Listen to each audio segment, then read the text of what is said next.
Hello and welcome to Real-ationship Talk, the podcast hosted by yours truly, Teresha Young, relationship master coach, where we have open, honest, heart-to-heart conversations about love, self-love, self-care, dating and relationships. And for this week's episode, I am being joined by the amazing Grace Nelson. Hey, Grace. Hello, everyone. Excited to be here. Oh, it's such a pleasure and honor to have you here. I'm so excited for this conversation. So let me just give you all a brief introduction to who Grace Nelson is.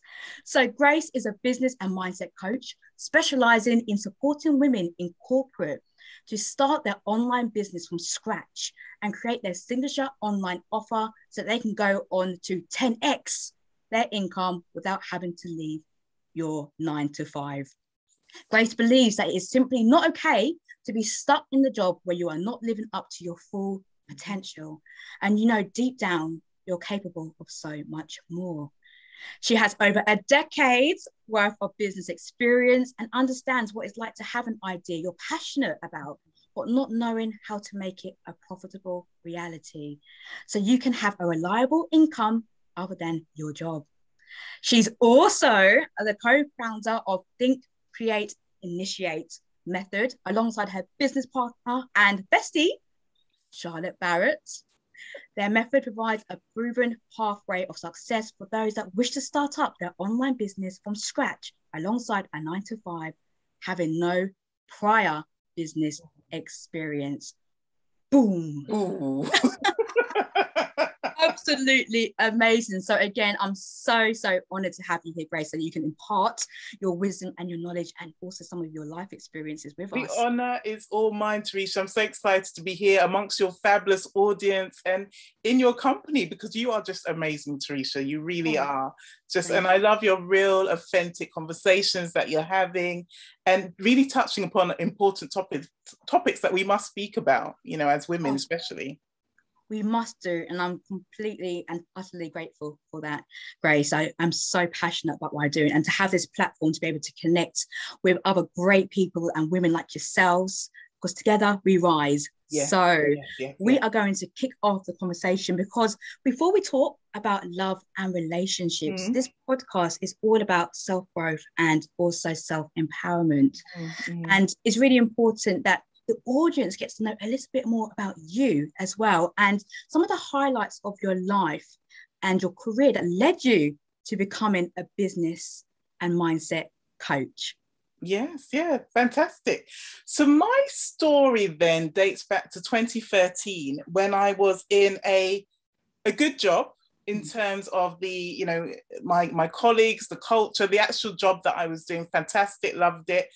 However, I was being bullied at the time by my then line manager, and that really had a detrimental impact on my health, my physical health, as well as my mental health.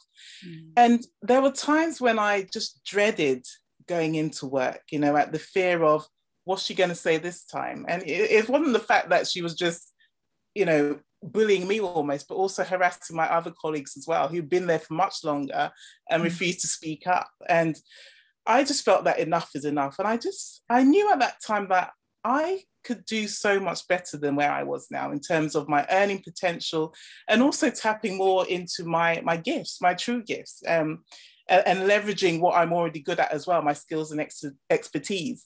So it came to a crunch point. And, you know, this is something that I encourage the women that come into my world and the people that I connect with, that you don't have to wait for a crisis in order to kind of change direction in your life. But unfortunately, at that time, it was the crisis that I went through with my physical health, almost being bedbound at one point, that I thought enough is enough. And that was my wake-up call.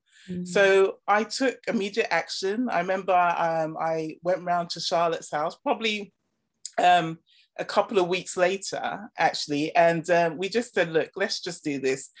And we thought, let's combine our skills and expertise together. And we started off our first business partnership venture, which was in events management.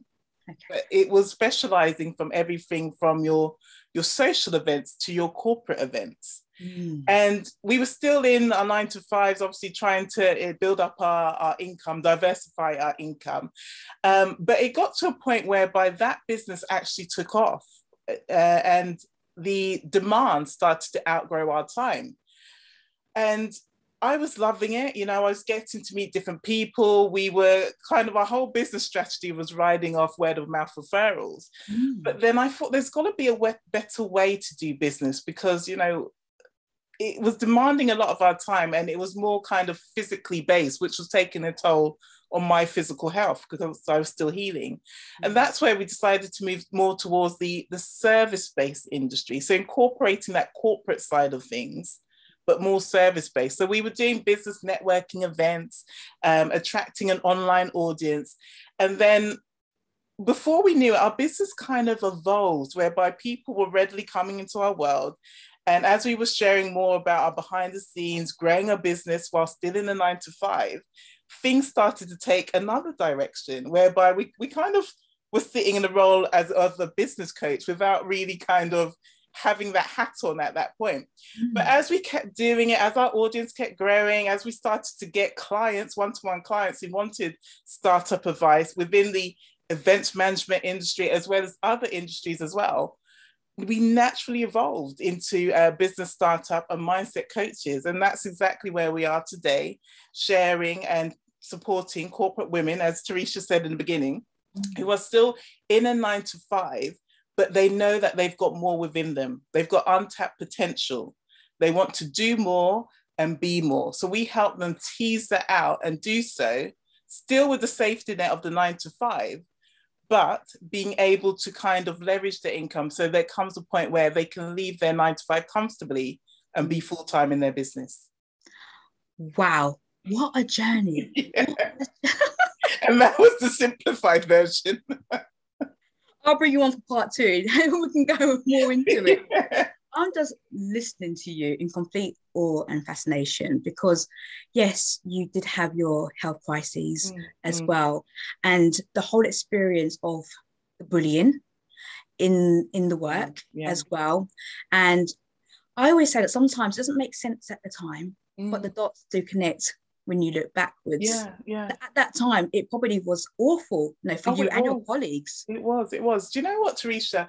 It was only until a couple of years ago where I remember I was washing up at my my fiance's house at the time, and I just thought, I've got to thank that woman, because without her, I wouldn't have made this leap. And at the time, I was just really kind of loathing her, hating on her, which I didn't like those feelings I was having towards her.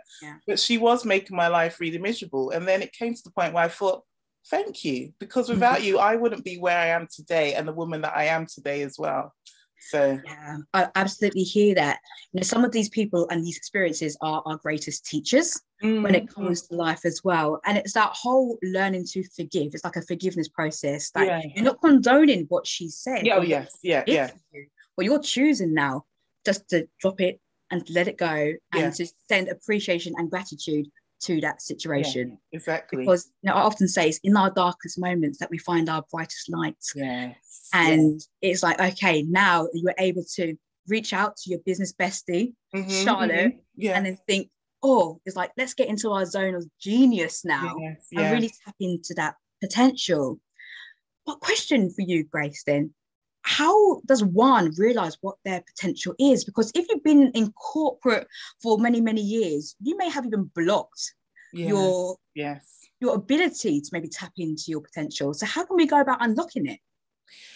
I do find with corporate, it does kind of stifle your creativity. With the best will and intention, maybe you started off with all these ideas that you wanted to execute, and before you know it, with all the red tape and the bureaucracy, your ideas are shot down one by one. And that's exactly what I found as well.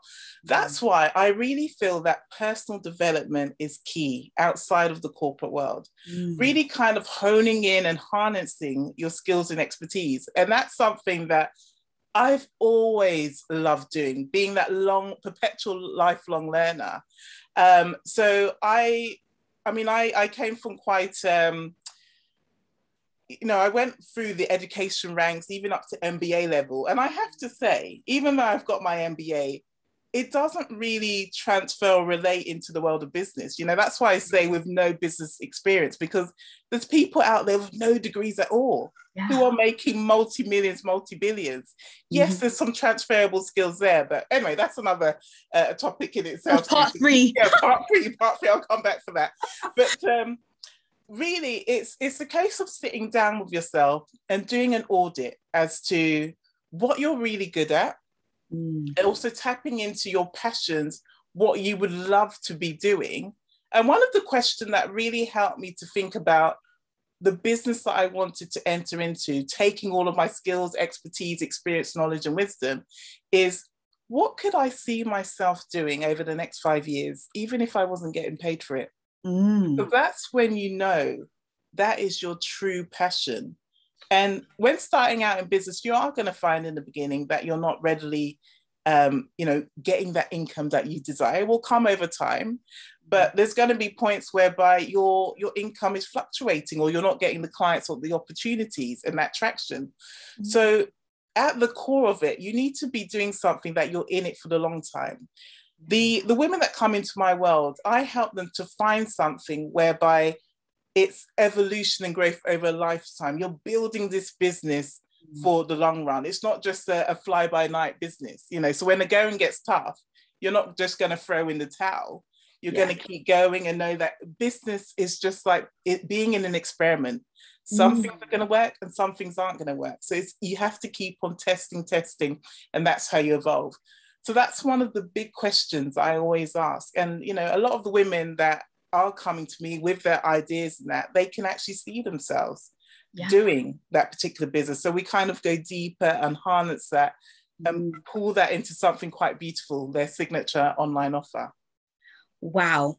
And I was just having a thought there. Maybe a lot of people are already doing something they're really passionate about. So it's not necessarily moving into something and thinking, what am I passionate about? I'm already doing it.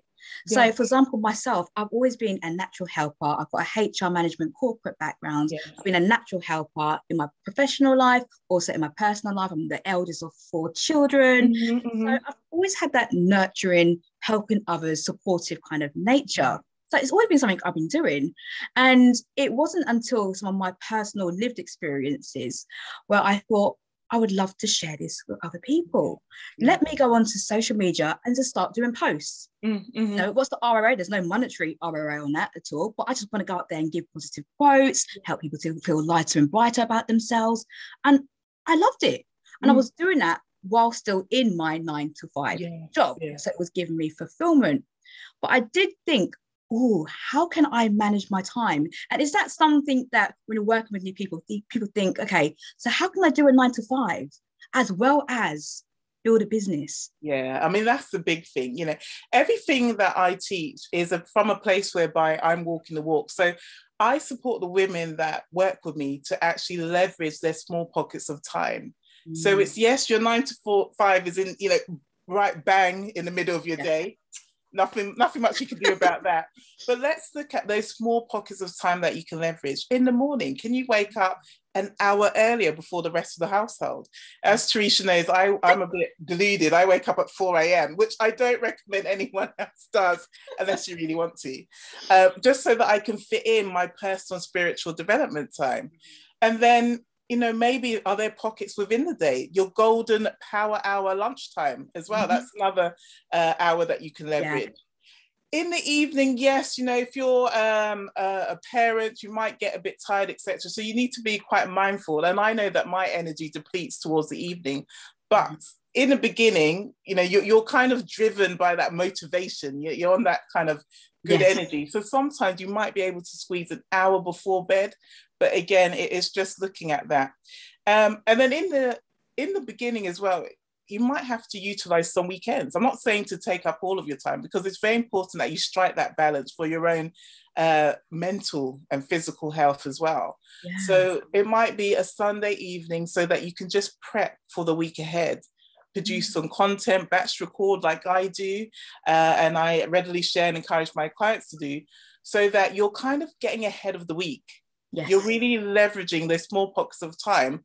But when you're online, people feel that you're present all the time because you've got that content that's coming out, you're in your stories, you're on your feed, etc.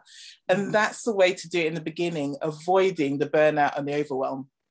Absolutely. And that's what I used to do in the beginning too. Batch recording, batch posts. Yeah. And you've got great scheduling systems out there too, where you can just schedule it for a certain time. Most of them are free as well. So exactly. So there are definitely ways in which you can do that. And I love, it's almost like you're saying, is get yourself into some sort of regime or routine to help you to be disciplined in order to create that pockets, those pockets of time. Yeah, that's exactly it. Discipline is the golden word, because there are times when you're not going to feel like doing it, especially when you've come home from a hard day's work and the last thing you want to do is flip up the laptop and do a live. So by keeping that discipline, keeping true to your word, very integral, that's what's going to keep you going. Because I have to say, the motivation of the passion can only run for so long. It's the discipline that keeps you in the game for the long run. Yeah. So yeah, that structure and routine is so, so important. I can hear that. And like you said before, like you walk the talk, you know, you are a living, breathing example of a successful business and mindset coach. So how do you, alongside your 9 to 5, you run your side business with your business bestie as well. How do you look after yourself, self-care wise, to make sure that you get that balance as well? Yeah. So before I start my day, so this is the weekdays, I make sure that I've got that me time where I dedicate that time, 2 hours in the morning before David wakes up and ruins my whole routine. Sorry to say, David, if you're listening to this. Brings you back down to earth. Yeah. So I meditate for an hour. And this is something that's really pushed me outside of my comfort zone, because my mind is like, whoa, you know, it's like thoughts a minute or even less than that.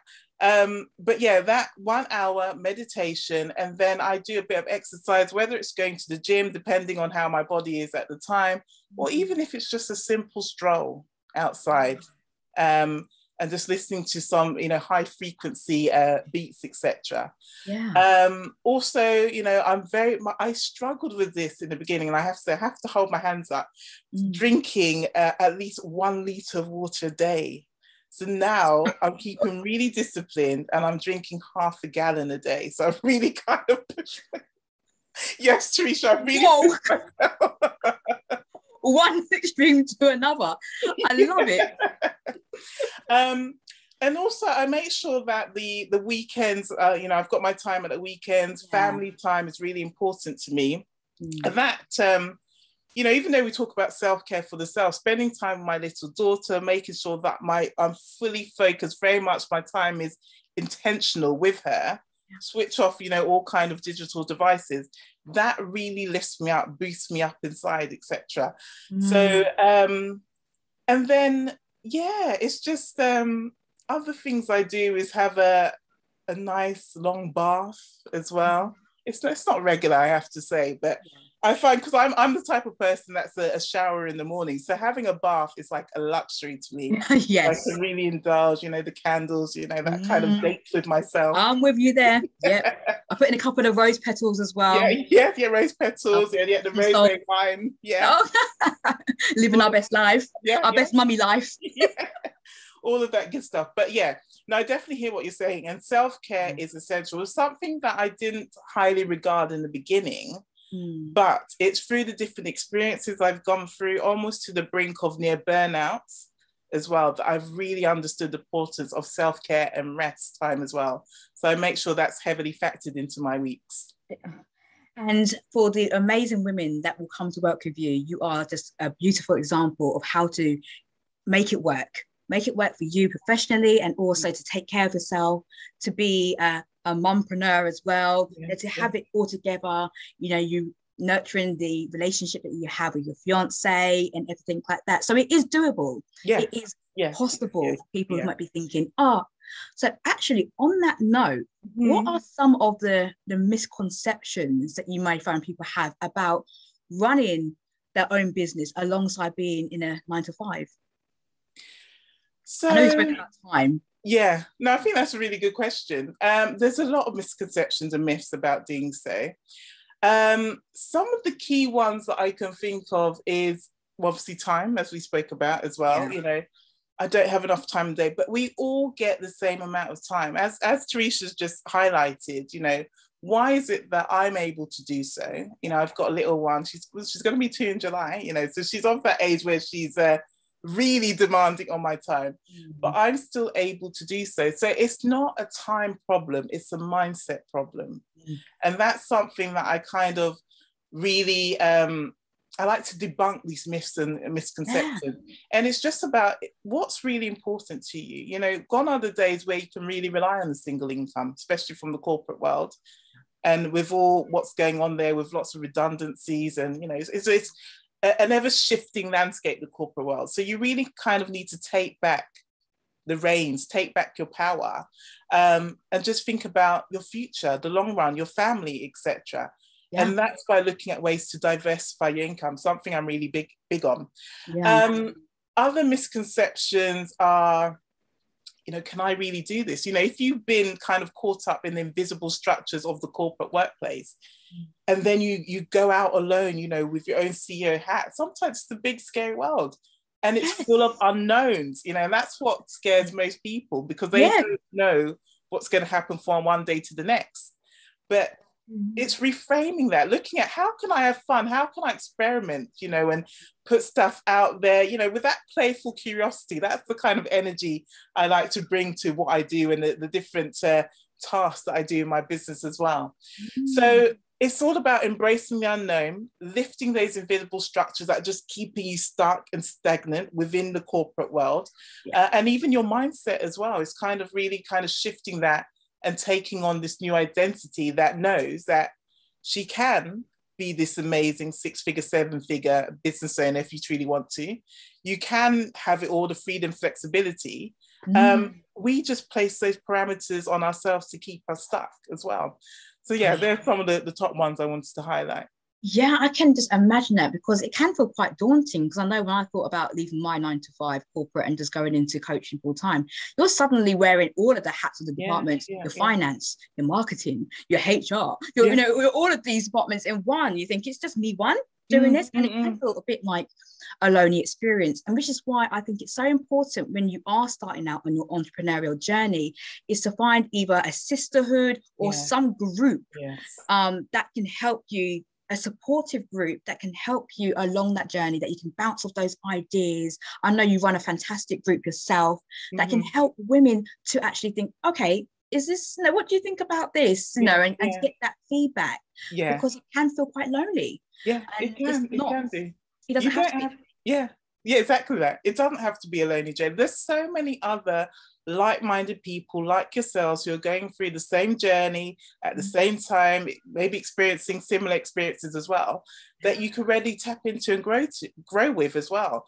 And, you know, being part of these communities, there's so many opportunities that can blossom from within, such as collaborations or even clients and finding mentors, etc. So it's kind of just putting yourself out there, knowing that you're not alone.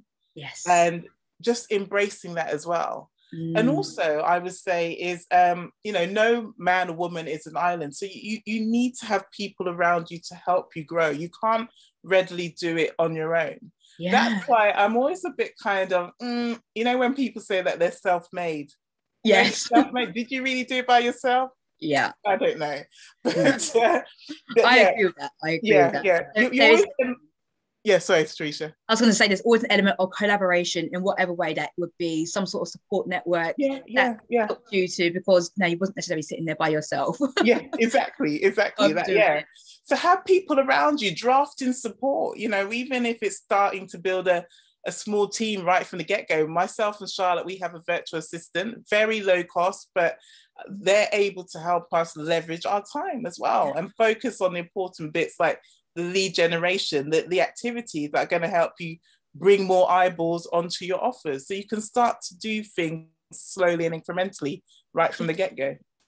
You see, and it's great because there are strategies and there are, you know, amazing people like Grace to be able to support people who want to start off on that entrepreneurial journey, might not even know what a business idea is right now.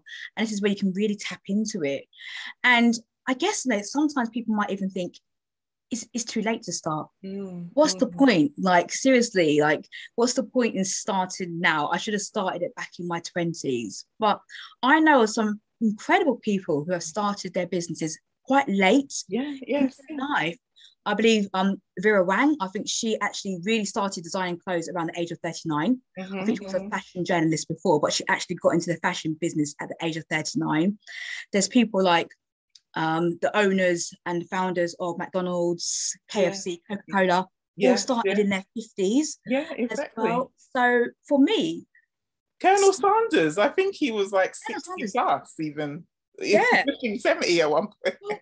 And then look, legacy lives on. Everybody loves a KFC or Kentucky Fried Chicken, whatever you want to call it.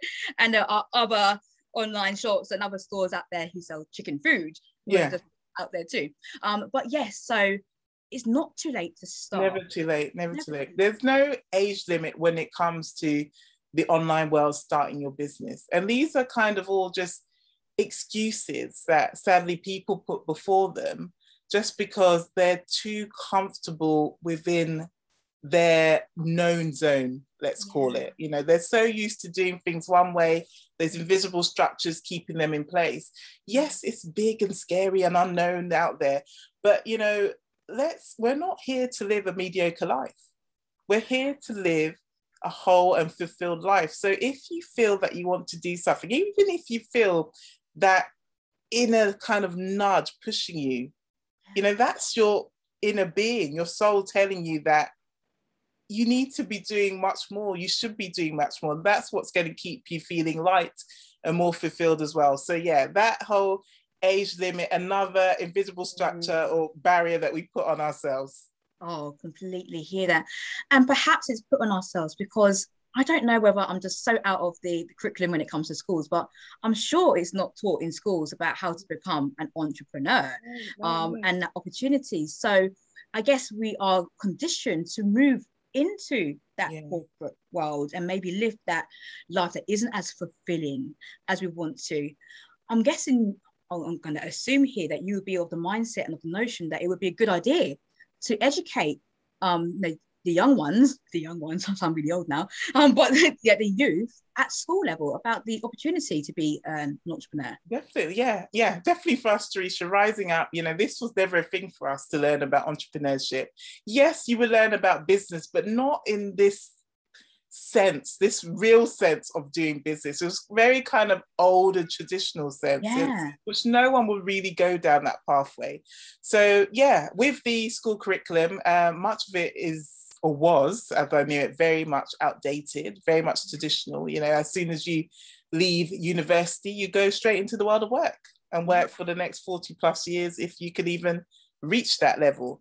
But now I am seeing more and more social enterprises, youth-led organizations that are kind of challenging the status quo, as it were, and bringing that enterprise element, with the youth enterprise programs and academies, etc., and different workshops and exhibitions that are going on. So you are seeing more and more young talent. And I love seeing, I remember in our local, well, not my local area, but in London, there was a young boy that started off his own vegan restaurant. He started from his mother's kitchen. Now he's got a vegan restaurant, I think, in South London. Oh, amazing. And I just absolutely love hearing his story. Awesome. Little girls, boys writing books, becoming, there's this, and we didn't have that when we were growing up. It just wasn't in our reckoning. Well, for many of us anyway. There's probably some that kind of were exposed to that elsewhere. But I definitely feel that more of that needs to be taught in the traditional mainstream system, right from within the classroom. Why should it be an extracurricular that children have to tap into? Yes. So yeah, that's definitely something, that I'm very much lobbying for.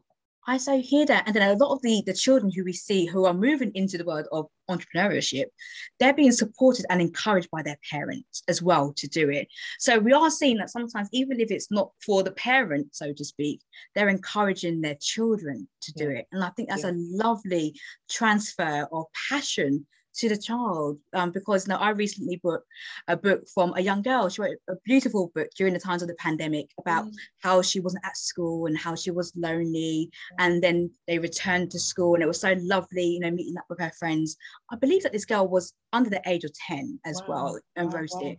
And I just thought, wow, how encouraging is that from a young age? What will she be achieving, you know, potentially as she grows up now? Exactly. So yeah, I'm with you. If we could infuse it at the curriculum level in school, so it's not an extra thing to do, I think that would be absolutely amazing. Yeah, definitely. So, Grace, yeah, go ahead. Yeah, no, I was just saying, just kind of leading on for that. One of the big projects I'm working on is a youth enterprise hub as well, due to launch next year. And it's in an area which is very much deprived. It's got a lot of young people, and they've readily said that they feel undervalued and unsupported. And they wanted a space that they could call their own, really have that agency and responsibility. So I've heard the call, and, you know, this is part of my legacy to actually get this open and running by next year, April. So I'm really excited for that. Oh, okay. And everybody listening to this and myself will be supporting you all the way, because it's amazing to be able to pay it forward and to give back. You've heard the calling, and that's the important thing. When you get that nudge and you feel the calling and you get that inspired idea, take the inspired action. We can't always plan where it's going to go or direction, but as long as you start, I think that's key. So that's a wonderful, wonderful example. Yes, I'll invite you to the launch, Teresha. Oh, absolutely. I'll get myself all ready. Is it going to be red carpet? It might be, grand opening. Why not? We'll push out the boat. Yeah, exactly. Lovely. Oh, well, thank you for sharing that. So what I would love to do, because thank you for sharing your experiences, what's led you and how you are helping people on their business and their entrepreneurial journey. Absolutely love that. So thank you. And I want to shift gears a little bit now and move into the topic of love and relationships. So let's pivot a little bit when it comes. So reflecting on some of your key romantic relationships, present, also in the past, how would you describe your experiences and any lessons that you've learned? Yeah, so growing up as a teen, I was struggling a lot with my self-image. You know, I was really skinny. You know, I would often describe myself as painfully skinny. The only piece of meat I had on me was my bum. You know, that was the biggest bit of me, which some people might say was a good thing. Lots of people might say that's a good thing. Everywhere else was practically non-existent. So that was, it was kind of really affecting me when it came to relationships, romantic relationships. And I feel that I almost kind of, I saw a lot of attention from men, mostly the wrong type of men. You know, I went for the bad boys, you know, just thinking, you know, they would love me, they would kind of care for me. And most of these relationships were short-lived. There was no real communication there. It was very much surface level relationships. And, you know, it wasn't the type of relationship where I'll be able to kind of share with them how I was feeling, you know, maybe about my body issues, etc. And then as I moved on through my teens into early adulthood, relationships started to get better, but still I was going for the same type of guy, the bad boys who you know, when I was in the relationship with them, it was good and, you know, it was fun, but that's all it was really. It wasn't long term, it wasn't going anywhere. So it wasn't until, when did I meet David? So my now fiance David, everyone, we've been together. This is our 12th year together. Wow. 12th year. And when we hit our 10-year anniversary, he finally put a ring on it. You know, it's a long time coming. Took a bit of time to think about it. He had a lot to think about along the way. But this has been my first real taster of a meaningful relationship, you know, where two people have come together and we've actually changed each other for the better. You know, he's helped me grow a lot in confidence about my body, especially at that time as I was evolving into a young woman as well. he's, you know, taught me a lot about how to be patient, because, you know, I was a very impatient person, I must say, you know, back in the day. And, you know, I've really kind of slowed it down, calmed down, and we're just growing together as one. We're helping each other in terms of, I'm very much kind of you could say more of the driven one. So very highly ambitious, you know, I'm going to the top. And you're coming with me, David. Yeah. Yeah. He's climbing. Yeah, 4 a.m. starts for him soon. We're getting to the top. David was very much slowly. Yeah. He's right behind me, but no, we're getting together. So yeah, we've kind of really grown along that. We're still learning from each other. We're still kind of evolving together as a couple as we move into the later stages of our relationship. But yeah, I would say that just over the years, how I viewed myself has really impacted the relationships that I've been in. So the more that I started to love myself and have that overflow, I was able to attract, you know, another good person who's now become my soulmate, whereby, you know, we're growing together because I've got love for myself and also love for him as well. Yeah. I love that. And I think it's so relatable as well, what you're saying there in terms of the self-image piece growing up, especially when you're young. I was a very skinny person myself, often likened to olive oil from Popeye. I remember you saying that. I used to wear my hair in a bun. I used to wear leggings underneath another pair of trousers to make it look like I had something on me. But yes, so, and I had self-image issues as well, self-esteem, self-confidence, and would guys find me attractive? You know, I didn't really have much boobies at that time either. Never really had a bum, to be fair. But yeah, so I was kind of always just like questioning, oh, okay, so you know, who would be attracted to me? Tell me, were there any key lessons that the bad boys taught you?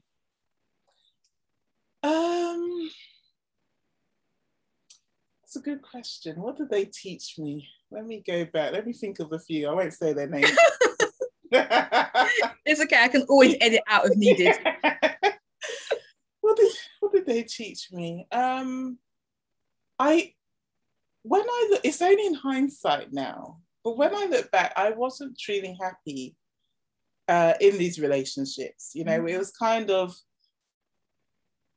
it was almost like anyone that gave me that attention, that extra bit of attention, you know, anyone talking in your ear, etc. You kind of felt, oh my God, I just feel special. You know, they can actually, somebody actually thinks that I'm beautiful. You know, when you're kind of still struggling with those body dysmorphia issues, you know, any bit of attention is good.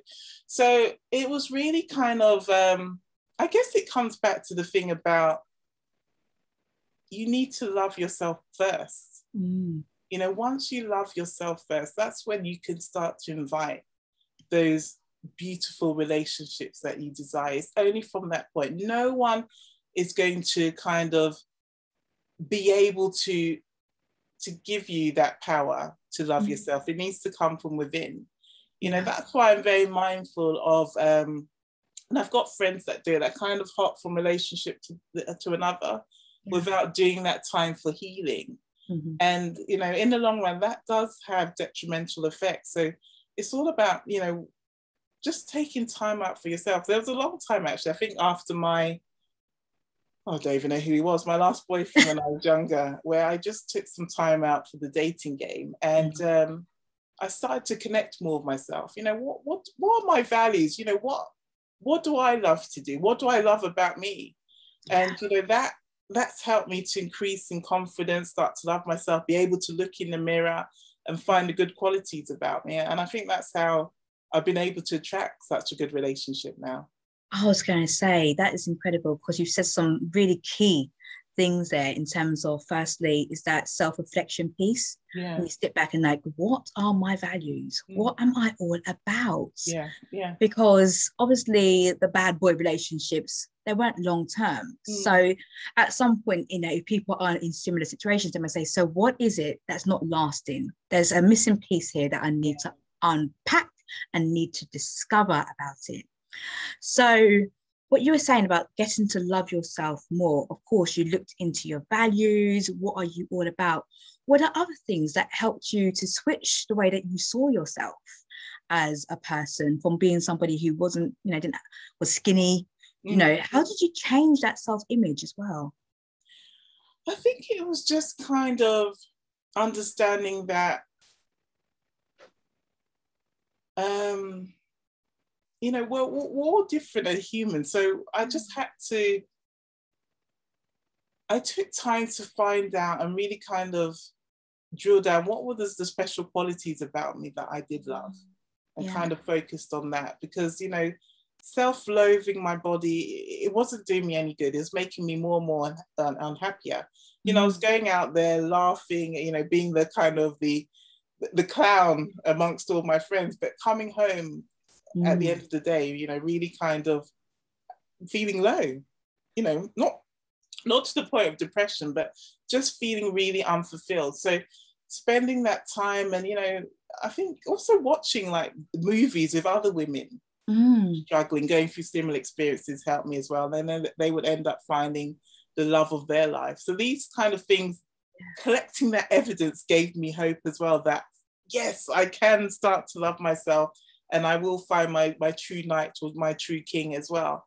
So it's I think one of the main things I did, and maybe I learned it from a self-help book or something to that effect, was to actually write a list of all the things that make me me, all the things that I love about me. Wow. And that really helped me. And then in time, I did start to love my slim frame. Yeah. I reframed the word from skinny to slim. Yes. And that felt a bit more empowering. Yeah. And I love the fact that I had a bigger bum than most other girls, which also, because other girls were like almost, jealous over it. So that kind of boosted me a bit as well. Yeah. And then also taking on, this was one of the hardest things for me, taking on compliments from other people. Because I used to really think whenever somebody paid me a compliment, they were mocking me. And that was because of the own struggles that I was going through, whereby, I just had no love for myself. So embracing those compliments, taking it on, and not feeling, you feel that you kind of immediately do this knee-jerk reaction of complimenting somebody straight away. Oh yeah. Almost cancels out the compliment. Yeah. So kind of refraining from that and just taking it in. Yeah, I do this, without this sort of thing, this cheap thing, etc. So that's helped me along the way, and just kind of owning who I am now. Owning me, this is me, I can't change, I'm not going to undergo any plastic surgery. So I'm just owning me, owning my style, and just being authentic in everything that I do. Oh, so I'm just going to pick up on some gold that you dropped there in what you said there. So firstly, it's almost like you have to tap into the pain of the situation. Yeah. Like, because we can mask the pain by being a joker, by wearing this mask. But really, when you are spending those lonely nights by yourself, where you're not being fulfilled with the person and you don't feel loved and appreciated truly, it's tapping into that pain and then understanding, so what do I need right now? And processes like journaling is so powerful to be able to witness your thoughts, your feelings, and your emotions, really witness and say, okay, so what do I need? What is it that I need? Now, what do I stand for? What are my values, as you said before?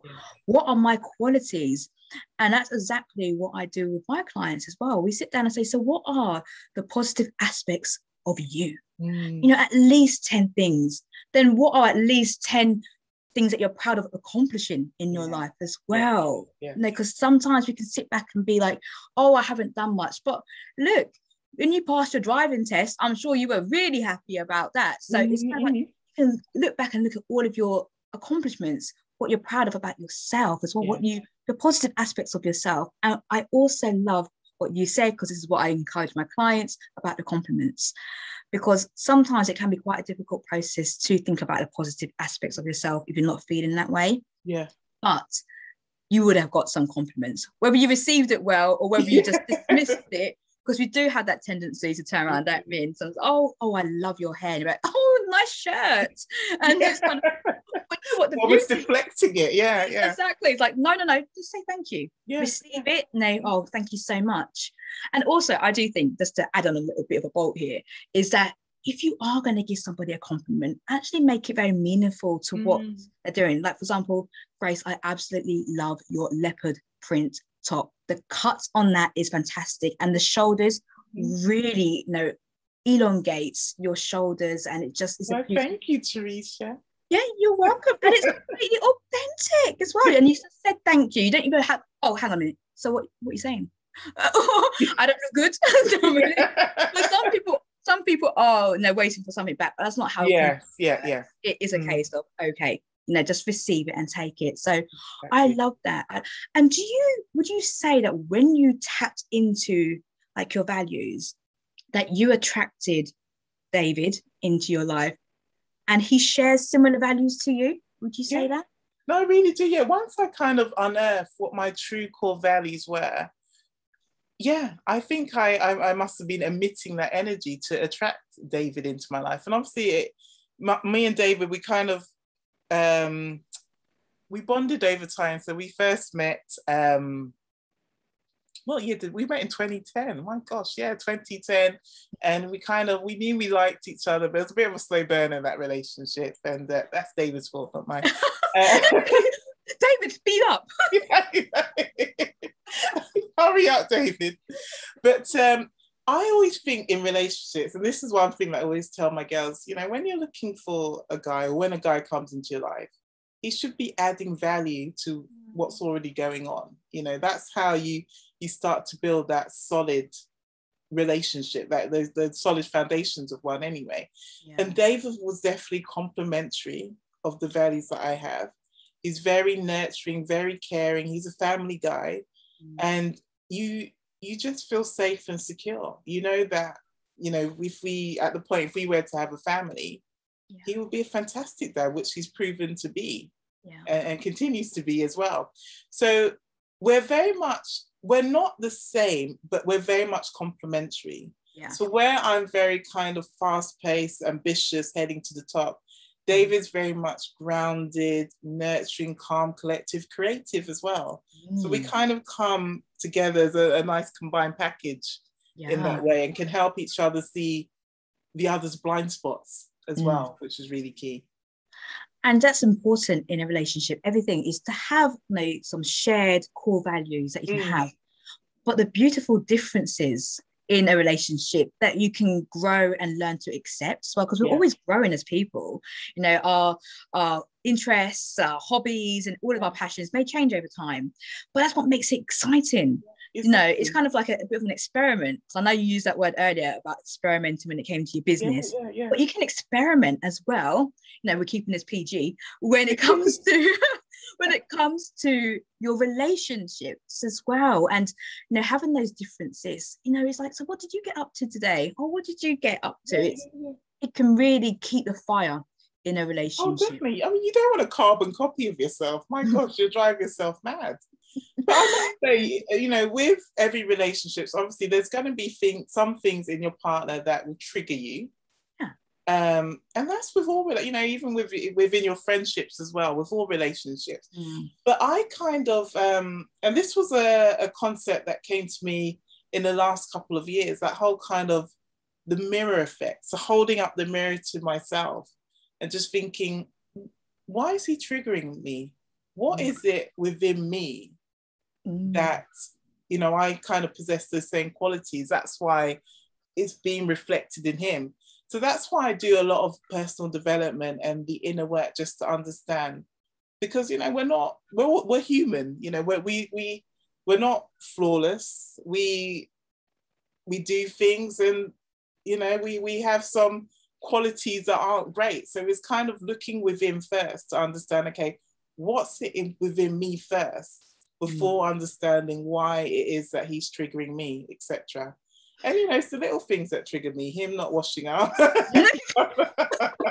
Washing up too slow. Washing up too slow. Shouldn't love David. We'll love David. There's areas in my life where I'm slow.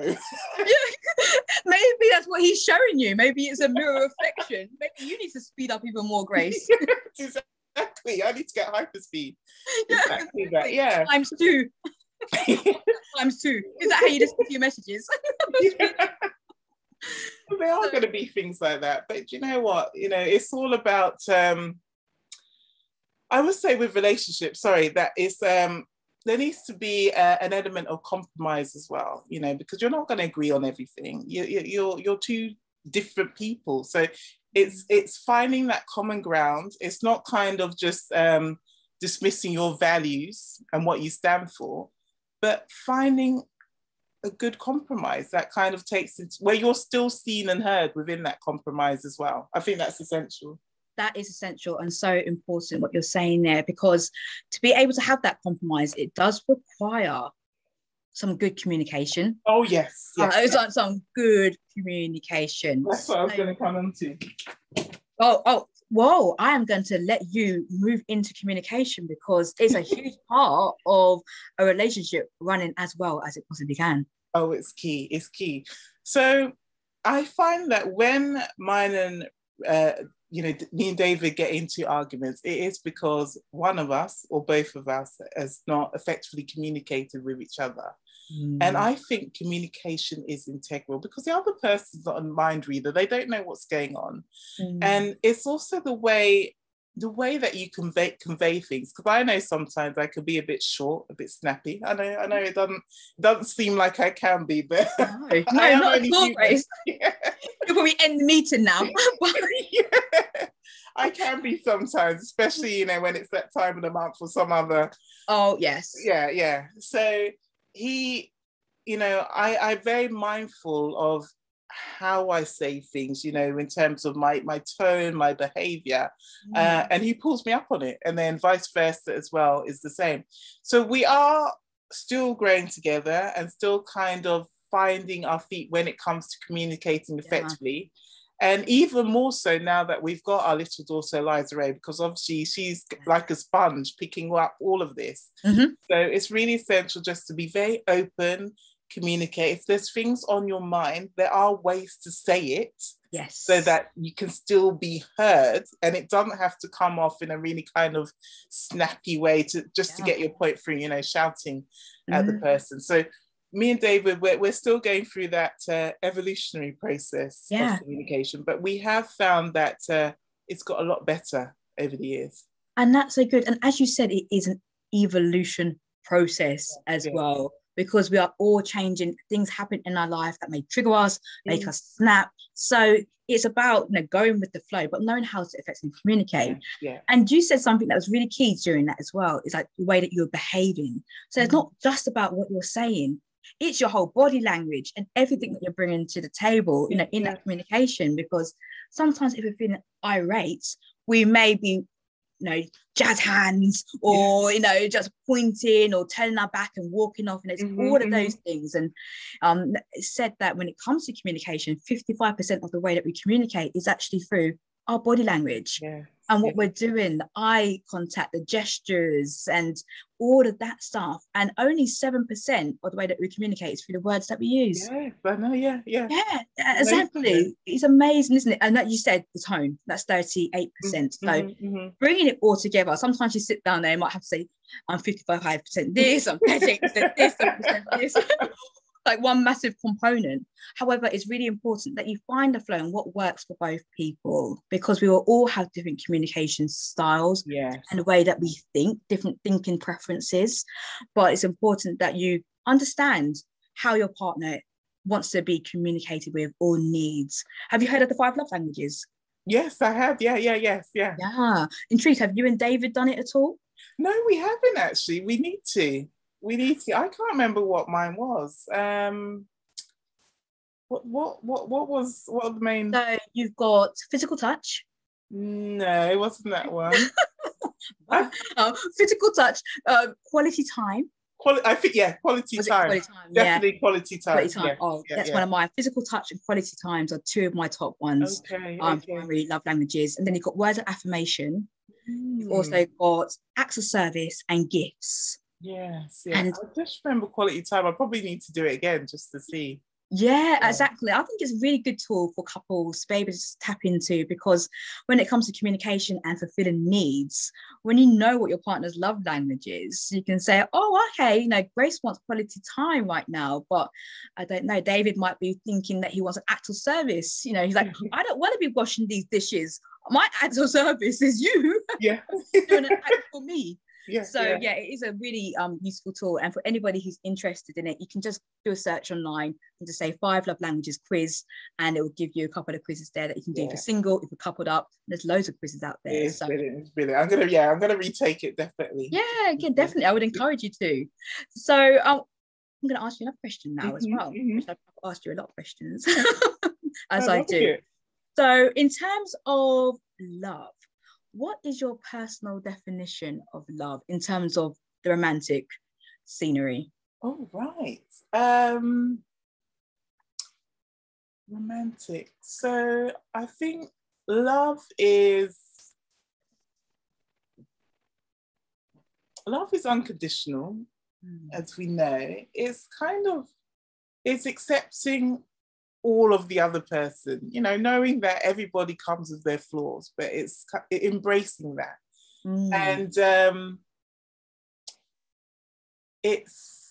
And we kind of touched upon some of it before with the communication and also the element of compromise, but not completely kind of dismissing all your core values as well. But love is really just a union between two people growing together physically, spiritually, soulfully, all of that good stuff, and kind of just fun and pleasure along the way. That's my definition of love. And I find that the further you go in a relationship, sometimes that love the meaning can slightly differ, but there are ways to reconnect back to that if you kind of want to tap into that. You don't have to lose that definition or that sense of it altogether. So, myself and David, we readily find ways to spice up our relationship and reconnect on that physical level. And, we're always connecting soulfully and spiritually together. So I think it needs to be all embracing of all of that. Oh, that's beautiful. That really is. And every time I speak to somebody on this show, their definition of love is so personal and so different. It's not a dictionary standard definition at all. It's what it means to you. Yeah. And I love the whole embodiment of mind, body, spirit, that union between two people. And when you feel that union, it's powerful. Yeah. And reminding ourselves, even when we are going through tough times in a relationship, of that union, of what love is, and finding ways to just nurture and nourish that love is absolutely beautiful.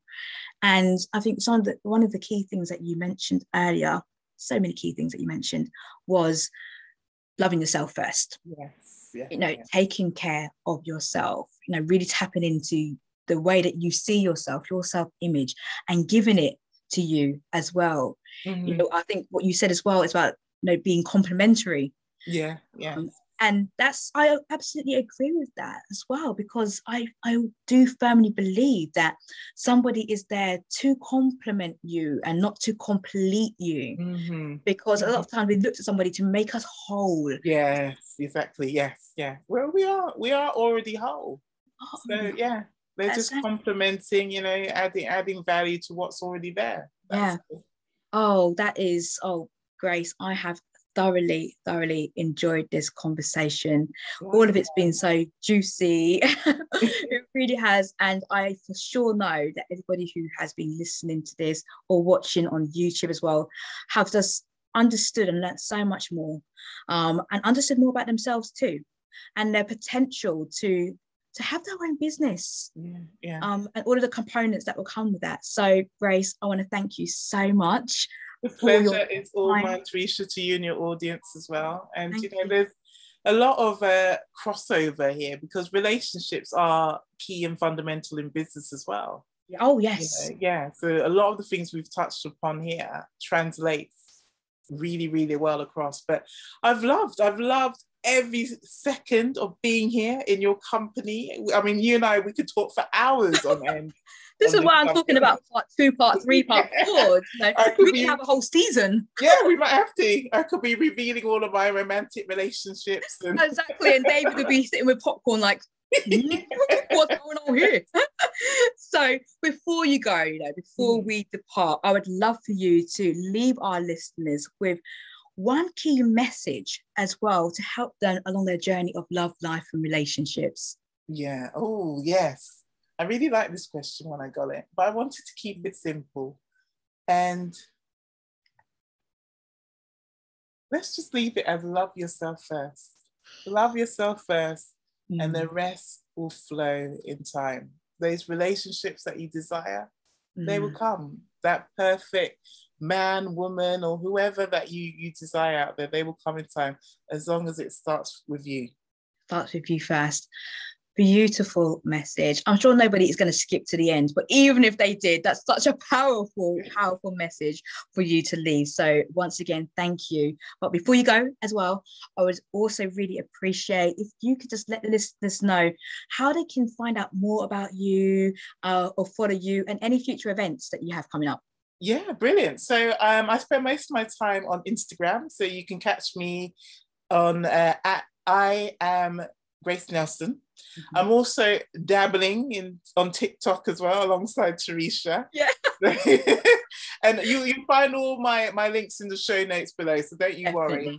And yeah, on Facebook as well, so you can catch me in those 3 main areas. And I'll also drop a link to our free checklist as well, 23 ways to get more clients. So I'll definitely drop that link. Brilliant, absolutely amazing. And can I just drop something in as well? # Grace Talks. Yeah, yes, I've launched that, and yes, thank you for that. I nearly forgot. Add that one in too, because I'm following. Yes, you are indeed. Yes, I've launched my own YouTube channel recently. It's growing organically. I'm loving it. Weekly videos dropping. So yes, # Grace Talks, and again, those links will be in the show notes too. Absolutely, it's great. I've been loving the videos so far. So thank Grace you. Is omnipresent, so everything will be in the show notes, and we will be loving and leaving you there. Once again, Grace, thank you so much for your time and energy today. And for everybody who has been listening or watching, I want to thank you for your time and energy today.